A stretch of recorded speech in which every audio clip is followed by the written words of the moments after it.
Hello friend, ಮಲಬದ್ಧತೆ ಬಗ್ಗೆ ಒಂದು ಸೊಲ್ಯೂಷನ್ ಹೇಳ್ತೀನಿ, ತಿಳ್ಕೊಳ್ಳಿ. ಗುದ್ದದಾರ ಅಂದರೆ ಸಂದ ಜಾಗ ನೋವು ಆಗಾನ ಏನು ಮಾಡಬೇಕು ಹೇಳ್ತೀನಿ, ಕೇಳಿ.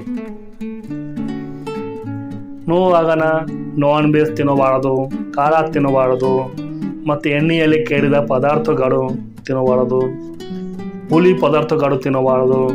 ಅಂದರೆ ಹುಂಚಿಕಾಯಿ, ಲೆಂಬುಕಾಯಿ, ಮಾವಿನಕಾಯಿ, ಮೊಸರು, ಮಜ್ಜಿಗೆ, ಟೊಮೆಟೊ, ಈ ಎಲ್ಲ ಥರ ಹುಳಿ ಪದಾರ್ಥಗಳು ತಿನ್ನಬಾರದು.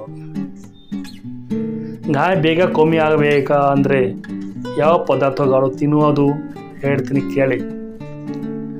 ಫೈಬರ್ ಪದಾರ್ಥ ಅಂದರೆ ಕಾಯಿಪಲ್ಯ, ಪಾಲಕ, ಮೆಂತಿ ಪಾಲಕ್, ಕೋಬೀಜ, ಫ್ಲವರ, ಕುಂಬಳಕಾಯಿ, ಈ ಎಲ್ಲ ಥರ ಕಾಯಿಪಲ್ಯ ತಿನ್ನೋದು.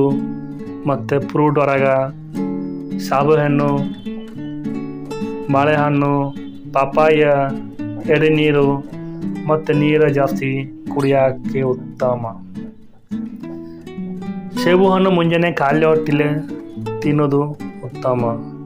ಅದರ ಸಂಬಂಧ ಲಿವರ್ ಡೈಜೆಷನ್ ಚೆನ್ನಾಗುತ್ತೆ. ಸಾಯಂಕಾಲ ಬಾಳೆಹಣ್ಣು ತಿನ್ನೋದು ಉತ್ತಮ. ಇದನ್ನು ಫಾಲೋ ಮಾಡಿ ಗಾಯ ಬೇಗ ಕಮ್ಮಿ ಆಗುತ್ತೆ. ಆ್ಯಂಡ್ ವಿಡಿಯೋ ಲೈಕ್ ಮಾಡಿರಿ, ಸಬ್ಸ್ಕ್ರೈಬ್ ಮಾಡಿರಿ ಚಾನೆಲ. ಮುಂದಿನ ವಿಡಿಯೋ ನೋಡಿರಿ. ಬಾಯ್.